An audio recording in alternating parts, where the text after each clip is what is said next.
पूर्व मुख्यमंत्री अखिलेश यादव के सौतेले भाई प्रतीक यादव की आज सुबह रहस्यमयी तरीके से मौत हो गई। प्रतीक यादव की मौत को लेकर के तमाम तरह के सवाल उठ रहे हैं। इन तमाम सवालों के बीच में समाचार चैनल न्यूज़ 18 इंडिया ने दावा किया है कि उन्होंने सिविल अस्पताल के महानिदेशक जीपी गुप्ता से फ़ोन पर एक्सक्लूसिव बातचीत की है और उस बातचीत में उन्होंने इस बात का दावा किया है कि प्रतीक यादव की मौत के पीछे जहर हो सकता है, क्योंकि प्रतीक यादव के शरीर पर कुछ चोट के निशान भी मिले हैं और इसके अलावा उनके नाखून नीले पड़ गए थे।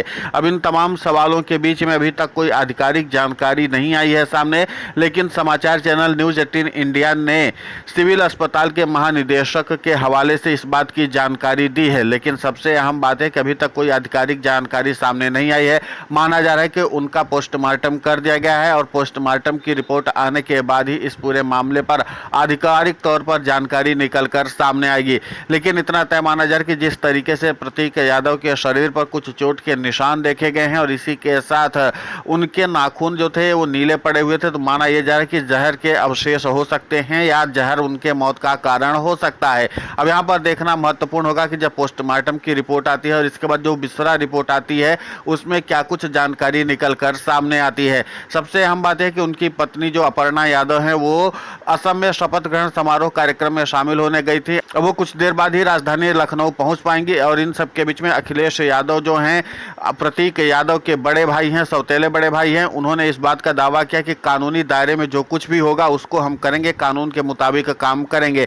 अब देखना होगा कि प्रतीक यादव की इस मौत से पर्दा कब तक उठता है और सबसे अहम बात है कि उनकी मौत का कारण क्या निकल कर सामने आता है। हालांकि अभी तक सोशल मीडिया पर तमाम तरह के कयासों और अटकलों का बाजार गर्म है, लेकिन अभी तक आधिकारिक तौर पर कोई ठोस और स्थायी जानकारी निकल कर सामने नहीं आई है कि प्रतीक यादव की मौत हुई है तो आखिर हुई कैसे है। हालांकि तमाम तरह के दावे किए जा रहे हैं, उनके परिजनों के तरफ से तमाम बड़े बड़े दावे किए जा रहे हैं कि ये कारण हो सकता है, वो कारण हो सकता है, लेकिन कोई ठोस कारण निकल कर सामने नहीं आ रहा है। वैसे में देखना दिलचस्प होगा कि जिस तरीके से प्रतीक यादव की मौत हुई है, उनकी मौत को लेकर के अब आगे और कुछ जानकारी निकल कर आती भी है या नहीं आती है। और सबसे अहम बात है कि अपर्णा यादव जब पहुंचती हैं तो उनके बाद क्या कुछ वो जानकारी निकल कर सामने आती है और उसके बाद अपर्णा यादव इस पूरे घटना को लेकर के क्या कुछ कहती हैं, उनके बयान का इंतजार सभी को है। हालांकि अभी तक अपर्णा यादव ने कोई भी आधिकारिक तौर पर जानकारी नहीं दी है और न ही उनके निधन को लेकर के कोई बात कही है। इसी के नाते से इस पूरे मामले पर सारी नज़र जो है अपर्णा यादव पर टिकी हुई है। माना जा रहा है कि अपर्णा यादव के मुंह बोले भाई समेत उनके जो करीबी लोग हैं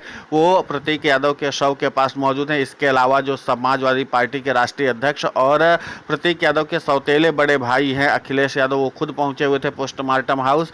अब देखना यह महत्वपूर्ण होगा कि अखिलेश यादव इस पूरे मामले पर क्या कदम उठाते हैं, लेकिन इतना तय माना जा रहा है कि अखिलेश यादव ने कई अहम जानकारी और सुराग भी दिए हैं। उन्होंने कहा कि लंबे समय से व्यापार को लेकर के वो थोड़ा चिंतित थे और व्यापार में कई बार सफलता नहीं मिलती तो लोग हताशा में अपने जीवन को खत्म करने की कोशिश कर सकते हैं। तो यानी तमाम तरह की बातें निकल कर सामने आ रही है, लेकिन आधिकारिक तौर पर कोई जानकारी निकल कर सामने नहीं आ रही है। कुछ लोगों को ये कहा जाता है कि उनके लंग्स में भी थोड़ा इन्फेक्शन था, हार्ट में थोड़ी इन्फेक्शन की बात कही जा रही है। लेकिन इन सब के बीच में प्रतीक यादव के कई सारे वीडियो और फिटनेस वाले वीडियो भी जो हैं वो शेयर किए जा रहे हैं, वो काफ़ी स्वस्थ और चुस्त दुरुस्त दिखाई दे रहे थे और जिस तरीके से वो लगातार एक्टिव नज़र आ रहे थे, उन तमाम विषयों को लेकर के भी तमाम तरह के सवाल उठ रहे हैं। देखना दिलचस्प होगा कि इस पूरे मामले की आधिकारिक जानकारी कब तक सामने आती है। फिलहाल इस पूरे घटनाक्रम को लेकर के आपकी प्रतिक्रिया बहुत महत्वपूर्ण होती है, आप हमें कमेंट करके जरूर बताएं। साथ ही चैनल को सब्सक्राइब करें, खबर को ज़्यादा से ज़्यादा शेयर करें।